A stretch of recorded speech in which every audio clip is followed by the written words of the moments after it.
O Irã tentou interceptar 3 navios de guerra americanos no Estreito de Hormuz sem disparar um único tiro. Sem mísseis, sem torpedos. Com 3 lanchas rápidas, 45 nós de velocidade e a geometria mais perigosa que existe em águas confinadas. 3 cascos pequenos entrando no espaço de 3 contratorpedeiros em formação fechada no corredor mais monitorado do planeta, com tráfego mercante em todos os ângulos e margem zero para erros. O plano não era afundar os navios americanos. O objetivo era outro: forçá-los a romper a formação. Um contratorpedeiro que vira bruscamente para evitar uma colisão no Estreito de Hormuz é um contratorpedeiro que abandonou a faixa de trânsito. Uma faixa de trânsito abandonada é uma imagem.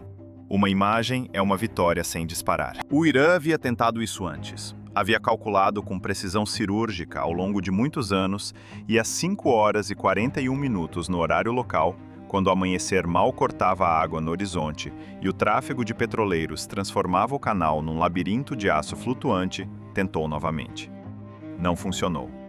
Não porque os americanos tivessem uma arma que o Irã não pudesse neutralizar, mas porque os 3 contratorpedeiros fizeram algo que o Irã não havia conseguido antecipar completamente.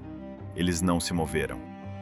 Para entender por que manter a formação no Estreito de Hormuz, diante de 3 lanchas iranianas a 45 nós, é mais difícil do que lançar um interceptor contra um míssil balístico, é preciso entender a geometria específica do que o Irã estava construindo. O Estreito de Hormuz tem 33 quilômetros de largura em seu ponto mais estreito. O canal navegável, utilizável para embarcações de grande calado, é de aproximadamente 3 quilômetros. 3 contratorpedeiros em formação de trânsito ocupam a maior parte dessa faixa. Não há margem para manobras evasivas amplas. Não há espaço para se separar sem romper a formação ou entrar na faixa oposta do tráfego mercante. As 3 lanchas iranianas não atacavam o canal, elas atacavam a geometria do canal. Uma lancha no arco de proa do contratorpedeiro líder forçava seu capitão a escolher entre manter o rumo e arriscar a colisão ou virar e perder a faixa. A segunda lancha se posicionava no setor de bombordo do espaço entre o primeiro e o segundo navio, ameaçando a abertura da formação. A terceira pressionava o espaço entre o segundo e o terceiro contratorpedeiro por trás. Não eram 3 ameaças. Era um sistema de pressão de 3 vetores projetado para fazer a formação colapsar por dentro. Era sofisticado, era deliberado. E nos primeiros minutos do encontro, estava funcionando. Às 5h41, o Centro de Informações de Combate do navio líder reportou 3 contatos de superfície rápidos no setor 031, aproximando-se da formação. Velocidade inicial 28 nós, crescente. Sem transponder ativo. Sem marcações comerciais. Sem equipamento de pesca visível. Apenas 3 cascos baixos na água com esteiras rígidas e trajetórias diretas para o grupo americano. O capitão do navio líder deu a primeira ordem sem elevar a voz. A chamada foi transmitida nas frequências marítimas internacionais primeiro em inglês, depois em farsi, com frases preparadas especificamente para exatamente esse tipo de situação. Embarcações não identificadas. Este é um navio de guerra dos Estados Unidos da América em trânsito legal. Vocês estão se aproximando em velocidade insegura. Alterem o rumo imediatamente. Sem resposta. As lanchas continuaram se aproximando. Às 5h44, a lancha mais próxima cruzou o limite de 6 milhas náuticas. A ótica de longo alcance a focalizou com clareza.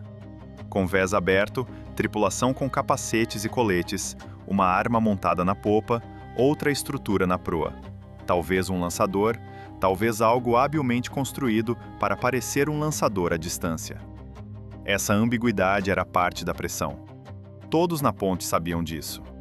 Confirmação visual de pessoal armado obtida. O capitão manteve o olhar direto pelo rumo. Não reagir de forma excessiva. Era esse o desafio no Estreito de Hormuz. Não ver a ameaça. Interpretá-la corretamente e com rapidez. A segunda lancha se deslocou mais para fora, testando se o navio americano cederia a faixa. A terceira continuou pressionando a abertura entre o segundo e o terceiro contratorpedeiro por trás. Não um enxame aleatório. Pressão medida em nós e metros.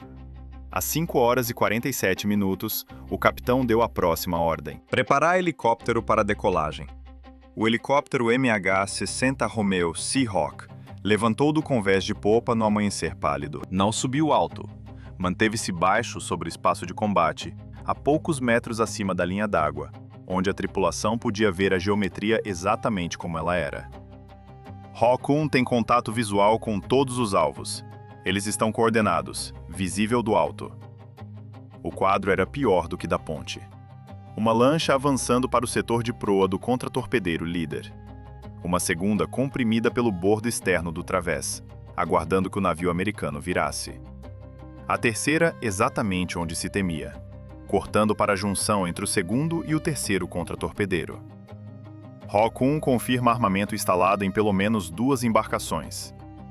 O Seahawk transmitiu o primeiro aviso aéreo primeiro em inglês, depois com frase em farsi.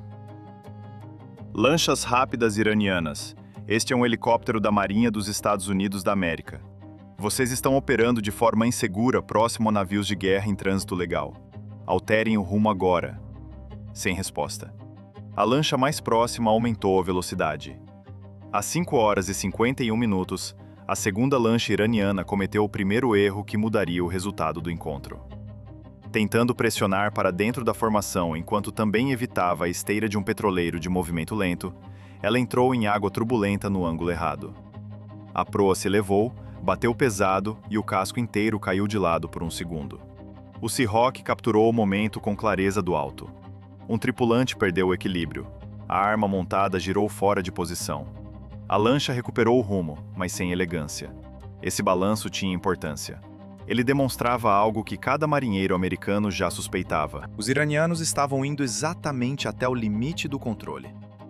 E em águas congestionadas nessa velocidade, o limite do controle é onde as pessoas morrem.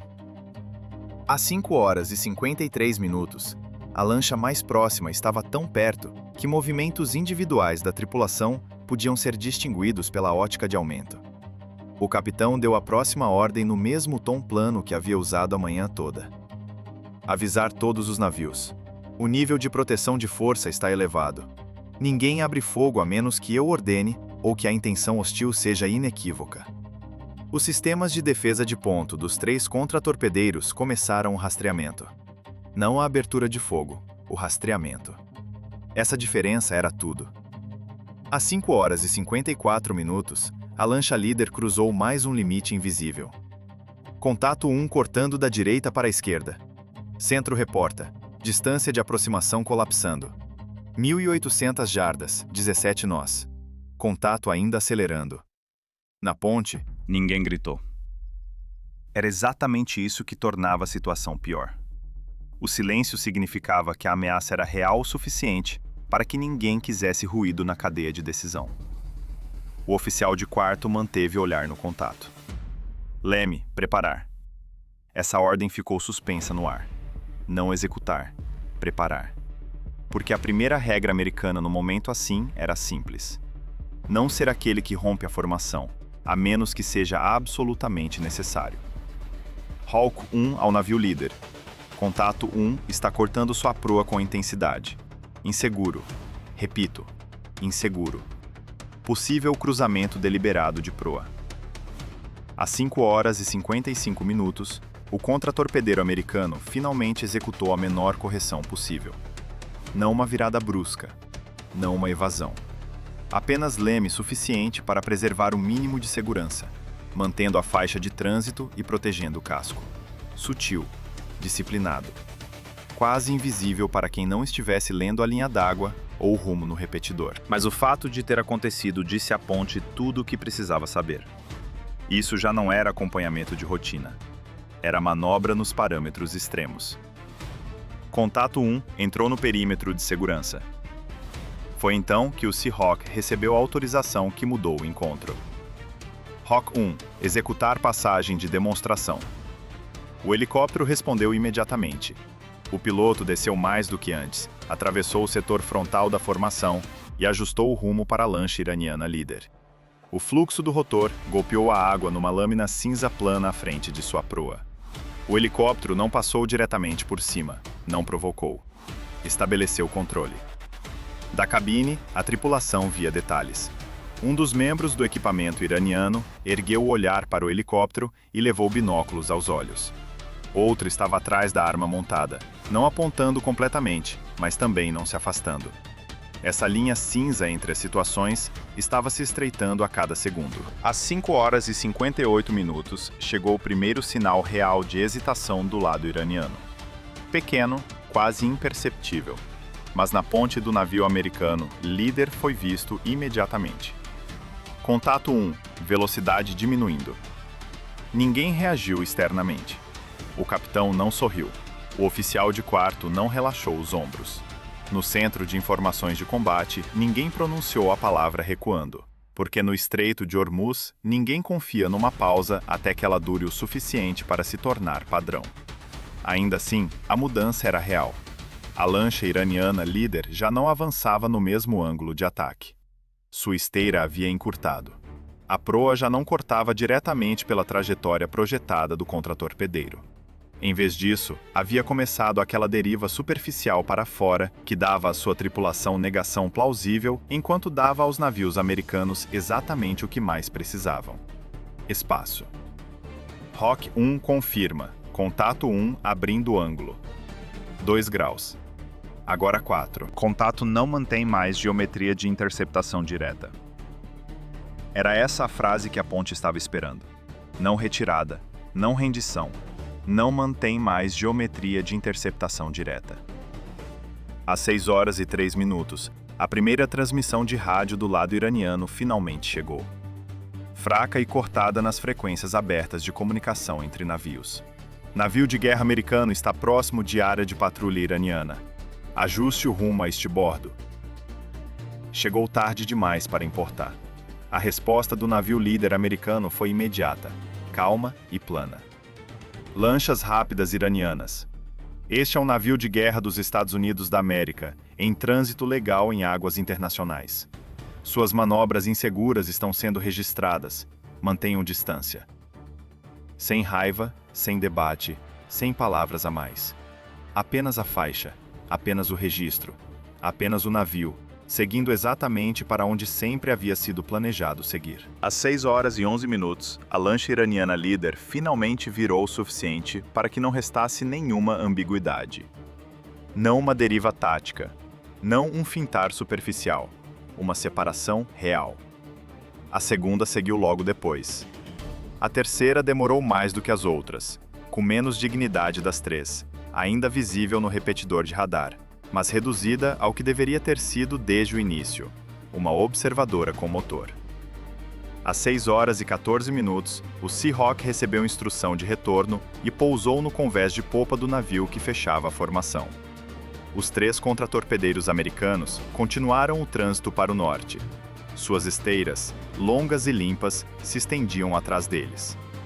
O balanço do encontro era o seguinte: o Irã havia enviado 3 lanchas armadas com tripulações treinadas numa operação coordenada de pressão de 3 vetores contra uma formação americana de trânsito no ponto de maior congestionamento do Estreito de Hormuz.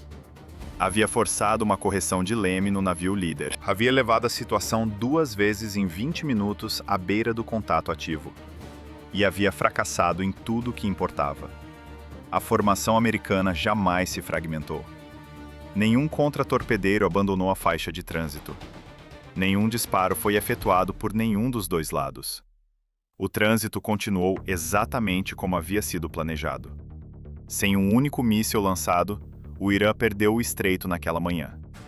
Esta história não é sobre lanchas rápidas, nem sobre helicópteros. É sobre a diferença entre uma força que mantém a disciplina sob pressão calculada e uma força que conta com que essa disciplina se rompa. O Irã não precisava afundar os contratorpedeiros para vencer. Precisava apenas que um virasse, que a formação se fragmentasse, que a imagem do estreito naquela manhã fosse uma imagem de incerteza americana em vez de trânsito controlado.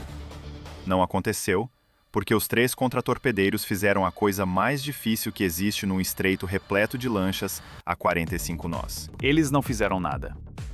Você acredita que o Irã poderia ter fraturado a formação americana se tivesse usado 5 lanchas em vez de 3?